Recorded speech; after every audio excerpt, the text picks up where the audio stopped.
ഉണ്ണി മുകുന്ദൻ നായകനെ അഭിനയിച്ച get set baby എന്ന പുതിയ സിനിമ ഉണ്ട്. ഒരു ആവറേജ് ഫീൽ ഗുഡ് മൂവി ആയിട്ടാണ് എനിക്ക് അനുഭവപ്പെട്ടത്. വിനയ് ഗോവിന്ദാണ് ഈ സിനിമ സംവിധാനം ചെയ്തിരിക്കുന്നത്. ഡയറക്ഷനൊക്കെ ഓക്കെ ആയിരുന്നു. നല്ല കളർഫുൾ ഫ്രെയിംസും കാര്യങ്ങളൊക്കെ തന്നെയായിരുന്നു ഫിലിം എടുത്തു വെച്ചിരിക്കുന്നതും നന്നായിട്ട് തന്നെയാണ്. ഫിലിമിന്റെ സ്ക്രിപ്റ്റിന്റെ ഒരു പോരായ്മ കൊണ്ടാണ് നമുക്ക് ഈ ഫിലിം ഒരു ആവറേജ് ആയിട്ട് നമുക്ക് തോന്നുന്നത്. ഉണ്ണി മുകുന്ദൻ ഓക്കെ ആയിരുന്നു ഫിലിമിൽ, പുള്ളിയുടെ പെർഫോമൻസും ഓക്കെ ആയിരുന്നു.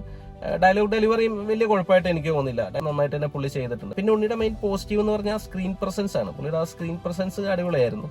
പിന്നെ നിഖില വിമലുണ്ട്. നിഖില വിമലിന്റെ ക്യാരക്ടറും ഓക്കെ ആയിരുന്നു. സോഷ്യലി റെലവെന്റ് ആയിട്ടുള്ള ഒരു തീം തന്നെയാണ് ഫിലിമിൽ പറയുന്നത്. പക്ഷേ നമുക്ക് പ്രേക്ഷകർക്ക് ഒരു ഇമോഷണൽ കണക്ട് ഈ ഫിലിമായിട്ട് കിട്ടുന്നില്ല എന്നുള്ളതാണ്. അതുകൊണ്ട് അത് തന്നെയാണ് ഈ സിനിമയുടെ ഏറ്റവും വലിയൊരു പോരായ്മയെ തോന്നിയത്. പടം ഒട്ടും എന്റർടൈനിങ് അല്ലായിരുന്നു. നമുക്ക് ജസ്റ്റ് ഇങ്ങനെ ഒരു കണ്ടിരിക്കാം, ഒരു ഫീൽ ഗുഡ് ആയിട്ട് ഇങ്ങനെ കണ്ടിരിക്കുക എന്നുള്ളതാണ്. അങ്ങനെ ആകെ മൊത്തത്തിൽ തിയേറ്റർ വാച്ചിൽ എനിക്ക് ജസ്റ്റ് ഒരു ആവറേജ് ഫിലിമായിട്ടാണ് ഗെറ്റ് സെറ്റ് ബേബി അനുഭവപ്പെട്ടത്.